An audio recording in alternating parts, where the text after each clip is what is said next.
সবাই তো দূর দূরান্তের কথা বলছেন, বান্দরবনের মাথার চূড়ার উপর কথা বলছেন।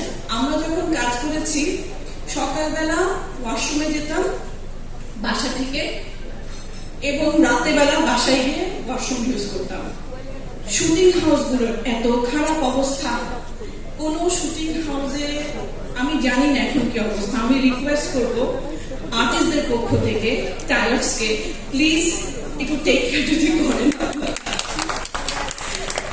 কারণ আমার মনে আছে যে আমি ইউটিউবের কারণে আমাকে হসপিটালাইজড হতে হয়েছিল। তো এটা আমার সমস্ত আমার এখানে সবাই ছোট, সবার পক্ষ থেকে আমার একটা রিকোয়েস্ট থাকবে। সেকেন্ড হচ্ছে আজকে ওয়ার্ল্ড টয়লেট ডে।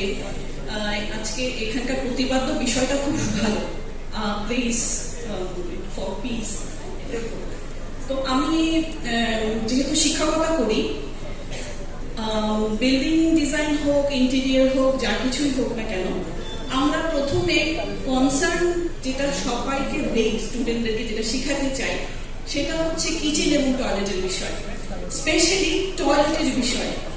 কারণ একটা খুব সুন্দর আমি বেডরুম বানালাম যেখানে সুইচ টিপলে লাইট জ্বলে, গান হচ্ছে, পর্দা নামছে, কিন্তু সুস্থতা বা হাইজিনের বিষয়টা আসে হচ্ছে গিয়ে টয়লেট এবং কিচেন থেকে।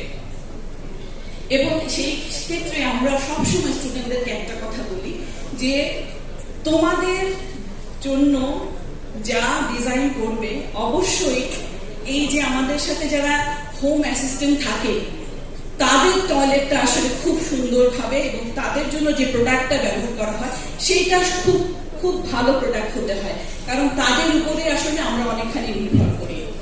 সুতরাং এদিকেও বলতে চাই যে এরকম ভালো উদ্যোগ, ভালো পণ্য ডেফিনেটলি সবাইকে এরকম একটা উদ্যোগে ইন্সপিরেশন দেয়। আর শেষে বলতে চাই একজন আর্কিটেক্ট হিসেবে এই যে একটা উদ্যোগ, সুন্দর উদ্যোগ হচ্ছে টয়লেট নির্মাণের ক্ষেত্রে, অ্যাজ অ্যান আর্কিটেক্ট বলতে চাই যদি লেআউটের ক্ষেত্রে বা ডিজাইনের ক্ষেত্রে কোনো সাহায্য আপনাদের প্রয়োজন হয়, আমি এবং আমার ফার্ম, আমার আর্কিটেকচার ফার্ম আপনাদের সাথে আছে।